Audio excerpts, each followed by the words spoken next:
सर्वांग coaching centre के YouTube channel पर आपका हार्दिक अभिनंदन है। आज हम प्रश्नावली 3.4 के प्रश्न संख्या 2 को देखते हैं। प्रश्न संख्या 2 में हमें दिया है निम्न द्विघात समीकरणों के मूल यदि उनका अस्तित्व हो तो श्रीधर आचार्य विधि द्वारा द्विघात सूत्र का उपयोग करके ज्ञात कीजिए। यह हमें दिया गया है, लेकिन हमें सबसे पहले मूलों का अस्तित्व है या नहीं ये पता करना है। जब मूलों का अस्तित्व है या नहीं, यह किस प्रकार का है, इसको ज्ञात करने के लिए हमें 3 नियम दिए गए हैं। इन तीनों नियमों को हम समझते हैं। जैसे पहला हमारा नियम है विकर्ण d बराबर बी स्क्वायर माइनस 4ac बराबर 0। यदि इसका मान 0 बराबर 0 होता है, यदि इसका मान 0 बराबर 0 होता है तो मूल वास्तविक और बराबर होंगे। तो मूल क्या होंगे? वास्तविक और बराबर होंगे। यदि दूसरी स्थिति है हमारी, दूसरा नियम है कि विकर्ण d बराबर B square minus 4ac greater than 0। यदि ये 0 से अधिक हो, जैसे 5 ग्रेटर देन 0, तो यहां मूल वास्तविक ही होंगे, बराबर नहीं होंगे, सिर्फ मूल वास्तविक होंगे। ये स्थिति होगी। तीसरी विकर्ण में हमें B square minus 4ac less than 0। यदि हमारा यहां मान जैसे -5 है लेस देन 0, तो यहां मूल वास्तविक नहीं होंगे बल्कि ऋणात्मक होंगे। ऋणात्मक है, मूल वास्तविक न होकर क्या है? ऋणात्मक होंगे।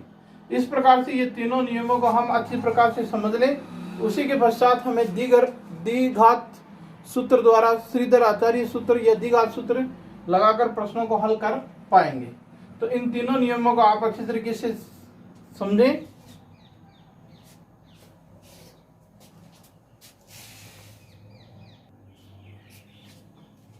तो हम 3.4 का एक प्रश्न संख्या 2 का पहला समीकरण लेके हम हल करते हैं।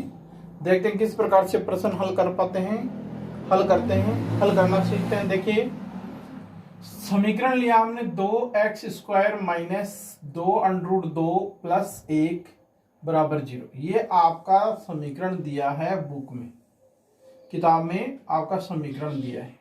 इस समीकरण को हमें इनका यदि मूल का अस्तित्व है तो इन्हें श्रीधर आचार्य विधि से हल करना सीखना है।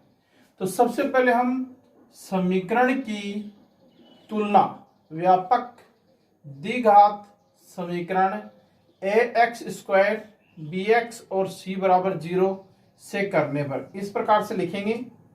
उसके पश्चात हम इसका मान लिख लेंगे। a का मान हमारा 2 है, 2 हमने लिख लिया, यहाँ उतार लिया।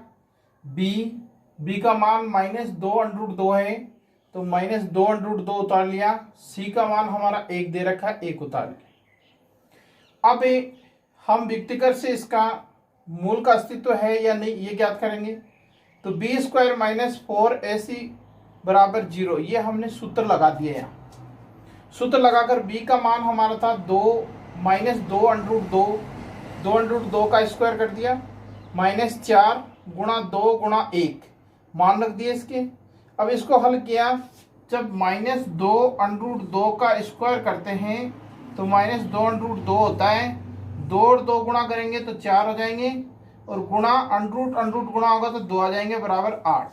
इस प्रकार से यहाँ 8 आ गए, 4 दूनी 8, ये 8 के 8 आ गए, 8 में से 8 गए 0, 0 बराबर 0 है। अतः मूल वास्तविक है और बराबर है। हमने ज्ञात कर लिया कि मूल वास्तविक है और बराबर है। अब हम श्रीधर आचार्य सूत्र लगाएंगे। श्रीधर आचार्य सूत्र अपना है x बराबर -b plus minus √b square minus 4ac बटे 2a। ये सूत्र हमने लगा दिया। अब सूत्र में मान रख देंगे x बराबर -2√2, b का मान है, v का मान रख दिया, प्लस माइनस अंडरूट में हमने ये जो है इसका मान हमने पहले ज्ञात कर लिया था। ये यहाँ हमने ज्ञात कर लिया 8 0 आया था, तो हमने अंडर में 0 रख दिया। अब इसको जब हल करेंगे तो ये माइनस माइनस प्लस में बदल गया, 2 अंडर 2/4 आ गए। अब 2 से इसको 2 को काट दिया तो 2 हो गए, अंडर 2/2। इसका परिमेयकरण कर देंगे। यहाँ क्या करेंगे, परिमेयकरण कर दिया। अंडर 2/2 से गुणा कर दिया, इसको 2 और 2 से गुणा, 2 आ गए, 2 अंडर 2 आ गए, 2 से 2 को काट दिया, 1 आ गया, तो 1/√2। अतः x के मूल क्या आ गए, x बराबर 1/2 और 1/2। ये हमारे आंसर आ गए। इस प्रकार से हम इस प्रश्न को हल कर पाए।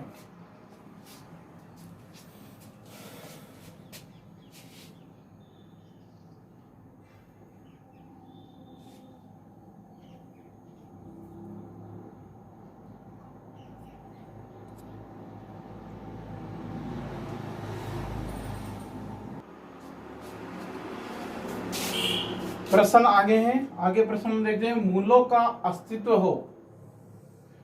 अस्तित्व हो तो श्रीधर आचार्य सूत्र द्वारा हल करो।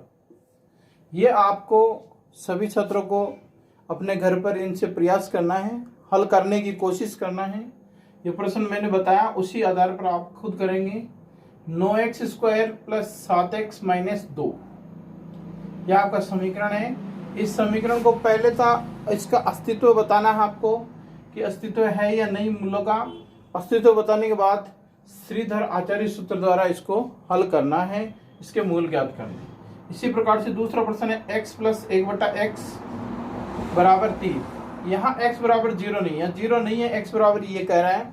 इसको हम पहले समीकरण रूप में बनाएंगे, उसके पश्चात इस प्रश्न को हल करेंगे। इसी प्रकार से तीसरा, x² + 4x + 5 = 0। ये प्रश्न भी समीकरण दिया है, इसको हल करेंगे। इसी प्रकार इस समीकरण को भी आप हल करेंगे।